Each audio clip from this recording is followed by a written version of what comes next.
اب رخ کرتے ہیں دیپالپور کا۔ ناظرین، آپ کو ایک افسوسناک خبر سے آگاہ کرتے چلیں۔ ہمارے 18 نیوز چینل کے بیورو چیف پنجاب چودھری مجاہد محمود کے گھر چوری کی واردات ہوئی ہے۔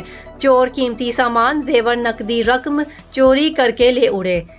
دیپالپور شہر میں چور بے لگام، چوریوں کا سلسلہ نہ تھم سکا۔ چوروں نے دن دہاڑے ٹبہ نور محمد کے رہائشی اور سینئر صحافی چودھری مجاہد محمود کے والد کے گھر کا صفایا کر دیا۔ ٹبہ نور محمد کے رہائشی دیپالپور کے سینئر جرنلسٹ، سرپرست اعلیٰ پریس کلب اور انجمن صحافیاں رجسٹرڈ چودھری مجاہد محمود کے والد چودھری نور محمد کے گھر دن دہاڑے چوری کی واردات۔ چور 2.5 تولے طلائی زیورات، نقدی مبلغ 20,000 روپے، قیمتی کپڑے اور دیگر سامان لوٹ کر فرار ہونے میں کامیاب۔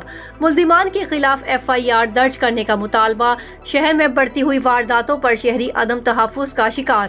DPO اکاڑہ اور وزیر اعلیٰ پنجاب سردار عثمان بزدار سے دیپالپور شہر میں دن دہاڑے بڑھتی ہوئی چوری کی وارداتوں پر نوٹس لینے کی appeal. Report Chaudhry Mujahid Mahmood, bureau chief Punjab 18 news.